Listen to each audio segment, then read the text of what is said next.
মানুষ আপনাদেরকে শ্রদ্ধা করে, মানুষ আপনাদের ভালোবাসে, মানুষ বিপদে আপদে নানা বিষয়ে পরামর্শের জন্য আপনাদের কাছে আসে।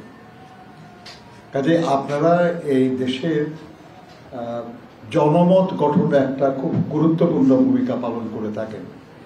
বিশেষ করে এটা মাদ্রাসা শিক্ষক এবং কর্মচারীদের সংগঠন। আপনাদের হাত দিয়ে প্রতি বছর হাজার হাজার না লক্ষ লক্ষ ছেলে তারা দ্বীনি শিক্ষায় শিক্ষিত হচ্ছে এবং তারাই আজকে আমাদের সমাজে অত্যন্ত গুরুত্বপূর্ণ ভূমিকা পালন করে চলেছে। কাজে আপনাদের ভূমিকা খুব গুরুত্বপূর্ণ। আমি আপনাদের কাছে ভোট চাইতে আসিনি, আমি আপনাদের দোয়া চাইতে এসেছি। আমরা বিশ্বাস করি আর কি যে আপনাদের দোয়া, আপনাদের সহায়তা, সহযোগিতা আমাদের খুব প্রয়োজন, খুব কাজে লাগবে। আমাদের নেতা, যিনি আমাদের দলের প্রতিষ্ঠাতা, তিনি দলটাকে আমাদের এক সময়ে এসে এটা প্রতিষ্ঠা করেছিলেন যখন এই দেশের মানুষরা, বিপুল সংখ্যাগরিষ্ঠ মানুষ যে দেশের মুসলমান, সেই দেশের মানুষরা এমন একটি রাজনৈতিক দলই দেখতে চেয়েছিল যে দল তাদের আদর্শকে ধারণ করবে, ধর্মীয় মূল্যবোধের প্রতি যে দল অনুগত থাকবে, যে দল সংখ্যাগরিষ্ঠ মানুষের অনুভূতিকে ধারণ করবে। আর সে কারণে তিনি সংবিধানে বিসমিল্লাহির রহমানির রহিম এবং মূল নীতিতে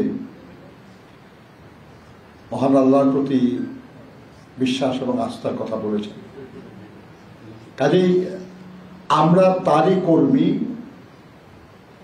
আজকে যারা এই দায়িত্বে আছে সবাই শহীদ জিয়ার আদর্শে অনুপ্রাণিত মানুষ, এবং এমন কোনো কিছুই শহীদ প্রেসিডেন্ট জিয়াউর রহমান করেন নাই যেটাকে বদলাতে পেরেছে। আপনার পরে অনেক সরকার আসছে, কিন্তু বিসমিল্লাহির রহমানির রহিম বাদ দেওয়া সম্ভব হয় নাই। আল্লাহর প্রতি আসলে আস্থা বিশ্বাস চেষ্টা করেছে মানুষ, কিন্তু মানুষের মন থেকে তো এটা সরাতে পারে নাই, সম্ভব না।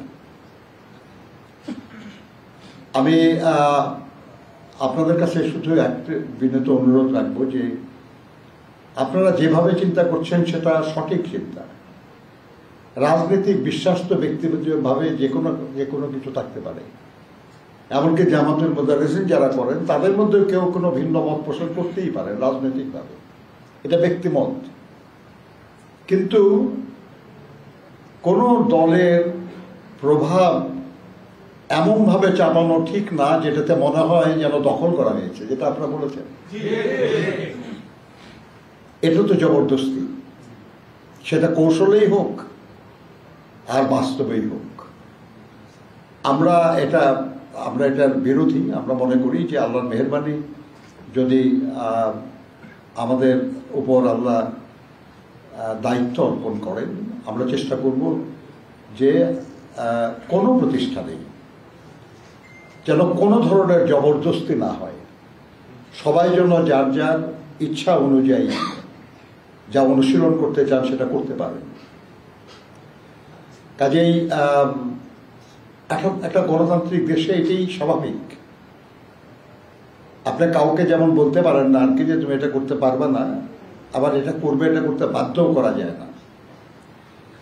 তো আমরা ওইভাবেই চিন্তা করব এবং সব ব্যাপারেই আমরা আপনাদের পরামর্শ, উপদেশ আমরা পাবো বলে আশা করি।